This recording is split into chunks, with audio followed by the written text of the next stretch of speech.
नमस्कार दोस्तों, स्वागत है आपका आज के मुख्य समाचारों में। जी हां दोस्तों, आपको यहां पर देखने को मिलेंगी सुबह से लेकर शाम तक की तमाम बड़ी खबरें मुख्य समाचार ब्रेकिंग न्यूज अपडेट्स के रूप में। तो चलिए दोस्तों, जान लेते हैं आज की पहली बड़ी खबर।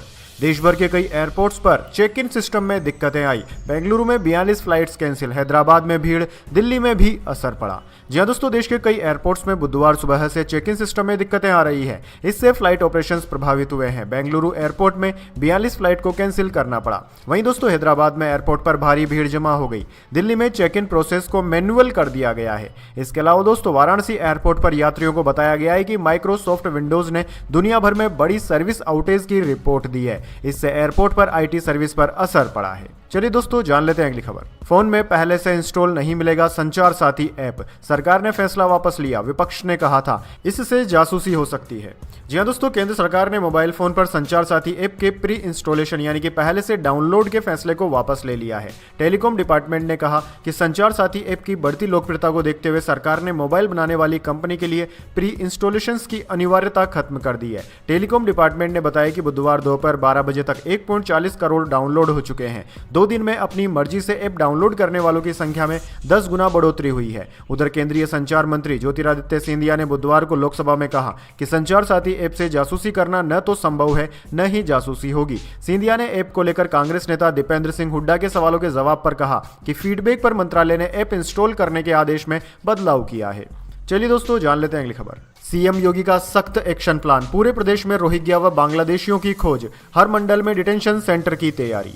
जी हां दोस्तों, आपने बिल्कुल सही सुना। उत्तर प्रदेश में बांग्लादेशी और रोहिंग्या घुसपैठियों के खिलाफ योगी सरकार ने बड़ा अभियान शुरू कर दिया है।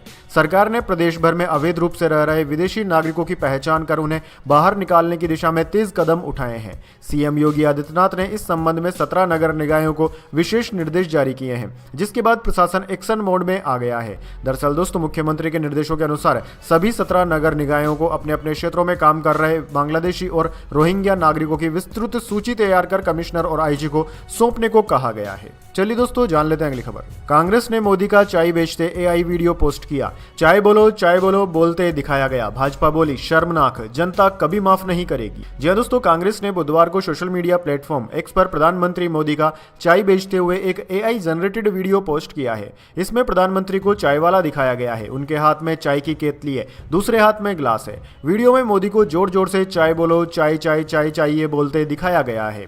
दरअसल दोस्तों, एआई वीडियो में प्रधानमंत्री रेड कारपेट पर चल रहे हैं। उनके पीछे भारत सहित कई देशों के झंडे लगे हैं। इनमें भाजपा का भी झंडा है। इस एआई वीडियो को कांग्रेस प्रवक्ता डॉक्टर रागिनी नाइक ने पोस्ट किया है। चलिए दोस्तों, जान लेते हैं अगली खबर। मुसलमानों को मथुरा और ज्ञानव्यापी पर दावा छोड़ देना चाहिए, ये हिंदुओं के लिए मक्का मदीना जैसा। एएसआई के पूर्व अधिकारी की हिंदुओं को भी सलाह है।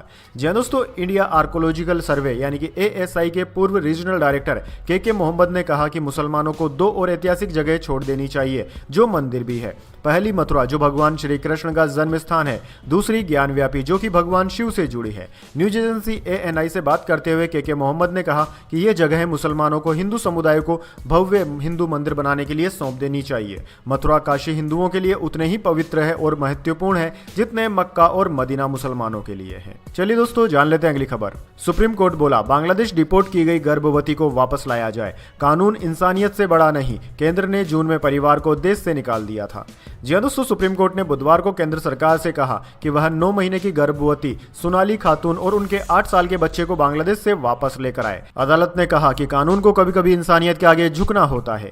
दरअसल दोस्तों, यह फैसला उस याचिका पर सुनवाई के दौरान आया जिसमें बांग्लादेश डिपोर्ट किए गए परिवार को वापस भारत लाने की मांग की गई थी। चीफ जस्टिस सूर्यकांत और जस्टिस जय माल्या बागची की बेंच मामले की सुनवाई कर रही थी। चलिए दोस्तों, जान लेते हैं अगली खबर। एक्टर धर्मेंद्र को दी अंतिम विदाई, सनी देओल और बॉबी देओल ने हरिद्वार में विसर्जित की अस्थियां। जी हां दोस्तों, हिंदी सिनेमा के हीमैन और दिग्गज एक्टर धर्मेंद्र ने 24 नवंबर को आखिरी सांस ली। परिवार ने उनकी इच्छा अनुसार बिना किसी शोर शराबे के अंतिम संस्कार किया। निधन के 9 दिन के बाद बुधवार को परिवार उनकी अस्थियां लेकर हरिद्वार पहुंचा। उन्हें अंतिम विदाई देते हुए उनकी अस्थियां गंगा में विसर्जित की गई। इस दौरान सनी देओल और बॉबी देओल दोनों मौजूद थे। दरअसल दोस्तों, दिग्गज एक्टर धर्मेंद्र की अस्थियों का बुधवार करीब 11 बजे हरिद्वार में गंगा में वैदिक रीति रिवाजों के अनुसार विसर्जन किया गया। इस मौके पर परिवार परिवार के सदस्य उपस्थित रहे। अंतिम संस्कार की तरह इस पवित्र कार्यक्रम को बेहद गोपनीय तरीके से अंजाम दिया गया, जिसमें परिवार के सदस्यों ने ही भाग लिया। चलिए दोस्तों, जान लेते हैं अगली खबर। रुपया पहली बार डॉलर के मुकाबले 90.21 पर आया।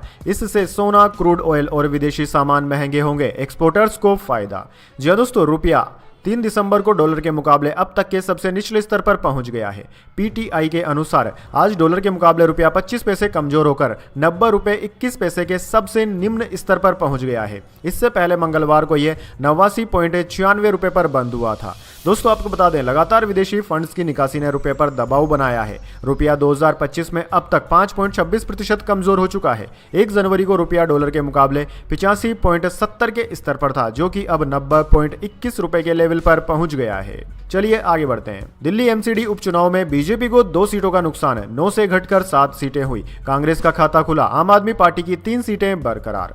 जी हां दोस्तों, दिल्ली नगर निगम एमसीडी के 12 वार्डों पर उपचुनाव के नतीजे आ गए हैं। भाजपा ने 7, आम आदमी पार्टी ने 3, Congress all India forward block पर जीत हासिल की है। इससे पहले 12 वार्डों में से 9 भाजपा और 3 आम आदमी पार्टी के पास थे। दरअसल दोस्तों, दिल्ली में भाजपा सरकार बनने के बाद हुए इस पहले चुनाव में पार्टी को 2 सीटों का नुकसान हुआ है। वहीं कांग्रेस अपना खाता खोलने में कामयाब रही है। चलिए दोस्तों, जान लेते हैं अगली खबर। प्रधानमंत्री मोदी बंगाल के भाजपा सांसदों से मिले। कहा, विधानसभा चुनाव जीतना है, अभी से काम शुरू करें। विपक्षी सांसद गैस मास्क पहनकर पहुंचे संसद।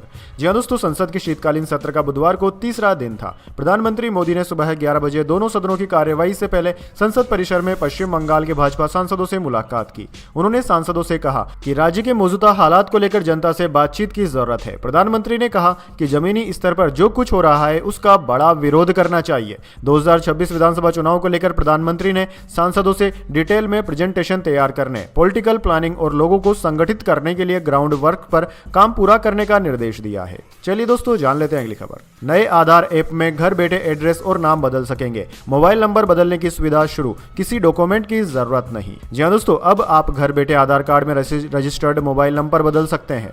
सरकार ने नए आधार एप्लीकेशन में इस सुविधा को शुरू कर दिया है। वहीं दोस्तों, एड्रेस, नाम और ईमेल आईडी भी अपडेट करने की फैसिलिटी जल्द ही शुरू होगी।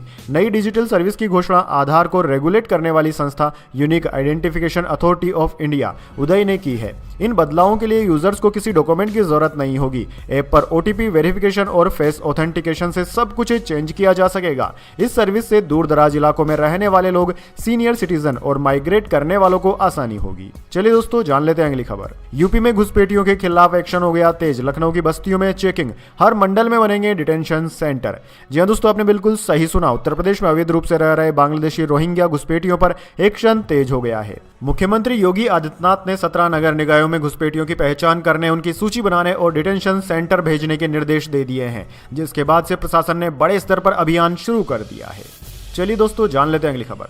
गुजरात के भावनगर में कॉम्प्लेक्स में आग लगी, 19 का रेस्क्यू। बिल्डिंग में 4 अस्पताल, फर्स्ट फ्लोर की खिड़की से बच्चों को चादर में लपेटकर निकाला गया। जी हां दोस्तों, गुजरात के